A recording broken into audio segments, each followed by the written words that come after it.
श्री सुखदेव जी बोले, हे राजा परीक्षित, श्राद्ध देव वैवस्वत मनु के पुत्र शर्याती बड़े विद्वान राजा हुए। उनकी स्त्री के गर्भ से रूपवती कन्या ने जन्म लिया। उसका नाम सुकन्या हुआ। राजा उस कन्या को अपने प्राणों से अधिक प्रेम करते थे।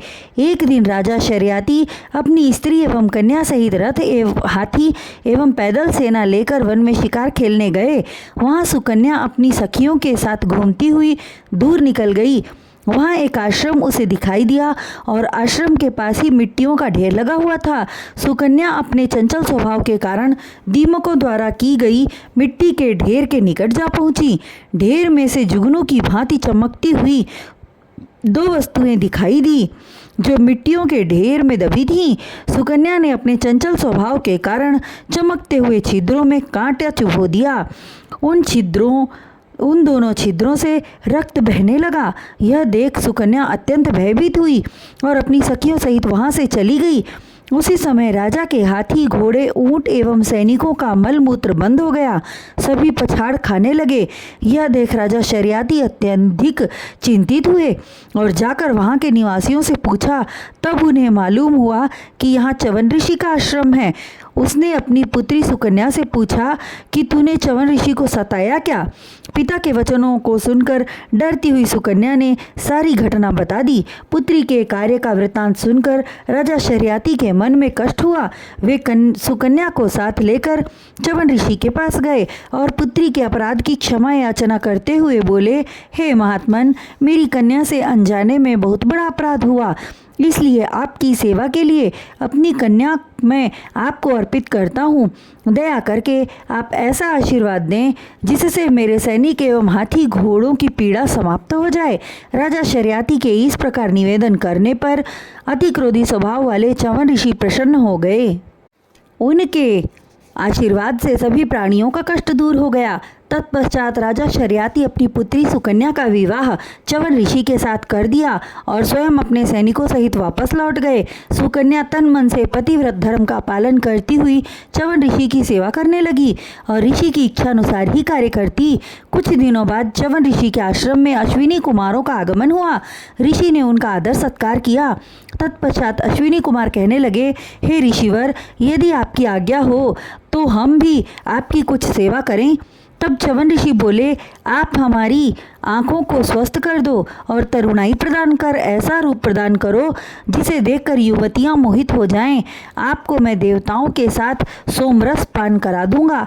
ऋषि के वचनों को सुनकर अश्विनी कुमार देव वैद्य अति प्रसन्न हुए और औषधि का कुंड बनाकर च्यवन ऋषि को उसमें स्नान कराया।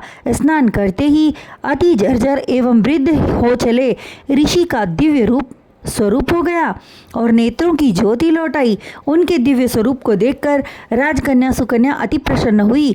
तत्पश्चात दोनों अश्विनी कुमार अपने स्थान को चले गए। उसी स्थान पर च्यवन ऋषि ने अपने योग बल से एक स्वर्ण जटित मकान एवं सुंदर कमल खिले तालाब का निर्माण कर दिया और सुकन्या से बोले, तू इसमें स्नान कर। पति की आज्ञा स्वीकार सुकन्या तालाब में उतर गई और जो ही गोता मारी उसकी रूप काया बदल गई। वह 16 वर्ष की वस्त्र आभूषणों और 16 प्रकार के श्रृंगार से युक्त कन्या बन गई। तब च्यवन ऋषि ने उसके साथ भोग विलास किया। इस तरह कुछ काल व्यतीत हो जाने के पश्चात राजा शर्याती ने एक दिन अपनी पत्नी से कहा, हे सुभगे, जब से मैं अपनी सुकुमारी पुत्री को च्यवन ऋषि के पास छोड़कर आया तब से उसका कोई समाचार नहीं प्राप्त हुआ और बिना प्रयोजन घर बुलाना उचित नहीं है। अतः यज्ञ के बहाने च्यवन ऋषि को सुकन्या के साथ घर बुलाएं। यह विचार उन्होंने अपनी स्त्री को बतलाया तो वह अत्यंत प्रसन्न हुई। तब राजा शर्याती ने यज्ञ का आयोजन कर निमंत्रण देने हेतु च्यवन ऋषि के पास गए। वहां पर उन्होंने सुकन्या को एक अति रूपवान वरुण जवान पुरुष के पास बैठ देखकर क्रोधित हो उठे और धिक्कारते हुए कठोर स्वर कहने लगे, अरे दुष्टा, मैं तुझे वृद्ध च्यवन ऋषि को अर्पित करके गया था। तूने उनका त्याग कर इस युवक को अपना स्वामी बनाया। यह दुष्कर्म करके मेरे वंश को कलंकित कर रही है। निकट था कि राजा शर्याती उसे श्राप देते, उससे पहले ही सुकन्या गंभीर स्वर में बोली, हे पिताश्री, न मैं आपके वंश को कलंकित कर रही हूँ और न ही ऐसा कोई पग बढ़ाई हूँ जिससे पतिदेव के वंश को कलंक लगे। ये मेरे पति परमेश्वर च्यवन ऋषि हैं। इन्हें अश्विनी कुमारों की कृपा से ज्योति, आँख से तात्पर्य है एवं यौवन प्राप्त हुआ है। पुत्री के वचनों को सुनकर राजा शर्याती अति प्रसन्न हुए और पुत्री को कंठ से लगाते हुए आशीर्वाद दिया और च्यवन ऋषि से बोले, हे ऋषिवर, मैं सोम यज्ञ करना चाहता हूँ, कृपा करके आप यज्ञ में पधार कर यज्ञ को पूर्ण कराएं। श्री सुखदेव जी बोले, हे राजा परीक्षित, राजा शर्याती के निमंत्रण को स्वीकार कर च्यवन ऋषि अपनी स्त्री सुकन्या सहित गए और सोम यज्ञ पूर्ण कराया और देवताओं के साथ अश्विनी कुमारों को भी यज्ञ का भाग दिया, अर्थात सोम रस पान कराया।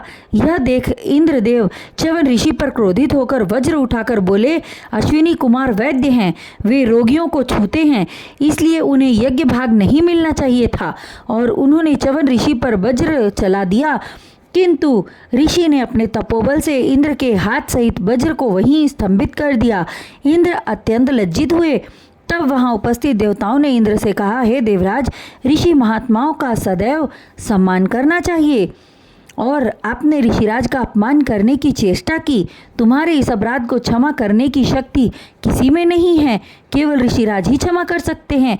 इंद्र अपने पर पछताने लगे और विनय करते हुए च्यवन ऋषि से बोले, हे ऋषि श्रेष्ठ, अज्ञानवश मुझसे अपराध हुआ, उसका फल मुझे मिल गया। कृपा कर मेरी उद्दंडता को भूलकर मुझसे हुए अपराध को क्षमा करें। तत्पश्चात इंद्र एवं अन्य देवताओं ने अश्विनी कुमारों को सोमरस देना स्वीकार किया।